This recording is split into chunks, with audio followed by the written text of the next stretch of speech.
ছাত্র আন্দোলনের যারা সমন্বয়ক আছে তারা দরকার ছিল কি অতি পাস্ট যখন ডক্টর ইউনূস সাহেব এই রাষ্ট্রের প্রধান উপদেষ্টা হিসাবে শপথ গ্রহণ করেন আগস্টের 8 তারিখে, তাদের কাজ প্রথমই ছিল এইটা যে যারা আহত হয়েছে, যারা নিহত হয়েছে তাদের পরিবারের সাথে কথা বলি, আহতের সাথে কথা বলি, বলে তাদের পুনর্বাসনের ব্যবস্থা আগে করব।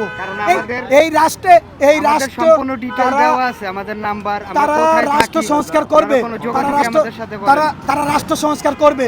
রাষ্ট্র সংস্কার করার জন্য যদি কোনো কর্মকাজে কোনো লোক লাগে তাহলে আমরা এই অবস্থায় আবারও নেমে যাব রাষ্ট্র সংস্কার করার জন্য। কিন্তু তারা আমাদের সাথে কোনো যোগাযোগ করলো না আজ পর্যন্ত, বা আমাদের যে মানুষ একটা আশ্বাস দেয় যে তোমরা চিন্তা করো না, আমরা তোমার জন্য একটা ব্যবস্থা করব, তোমাদের জন্য একটা ব্যবস্থা করব, বা তোমাদেরকে আগামী ভবিষ্যতে তোমরা বেঁচে থাকার জন্য যে তোমরা ফ্যামিলির উপরে নির্ভরশীল না হওয়া হয়, বা তোমরা এই সাধারণ জনগণের কাছে ভুক্তভোগী না হতে হয়, তোমাদের হাত পাততে না হতে হয়। এই কারণে আজকে আমরা এই মিডিয়ার সামনে আসা, না হলে আসার কোনো প্রয়োজন ছিল না। আমার চোখ যদি আজকে অন্ধ না হতো তাহলে আপনারা আমার মিডিয়াতে দেখতে পারতেন না, যদি আমার গুলি না লাগতো তাহলে মিডিয়াতে দেখতে পারতেন না। কারণ 1971 সালে যারা যুদ্ধ করেছিলেন তারা কিন্তু মুক্তিযোদ্ধা, অনেকেই বুয়া, তারা 16 বছর যাবৎ তাদের যেই আত্মরক্ষাকারী এমনকি সমর্থন তারা করেছেন, তারা আত্মসাৎ সবকিছু করেছেন।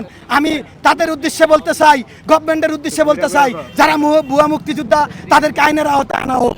যারা এই 16 বছর যাবৎ সবকিছু আত্মসাৎ করেছে তাদেরকে আইনের আওতায় আনা হোক। আজকে আপনাদের মাধ্যমে কেউ সবার কাছে আমি কথা বলবো, আমার দেশের বাড়ি হাইমচর থানা, চাঁদপুর জেলা। আমার হাইমচর আন্দোলনে আমাদের রাজপথে আগস্ট নেমেছিল, ছাত্ররা নেমেছিল ওই হাইমচরে। এখন পর্যন্ত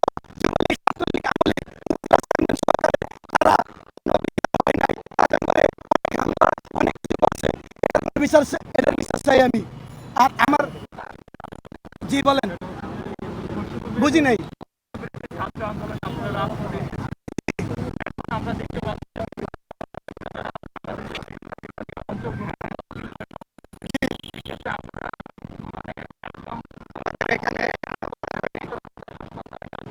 জি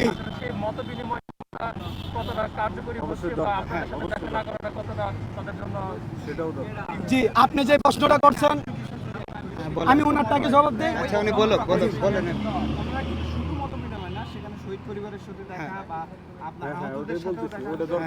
না না না,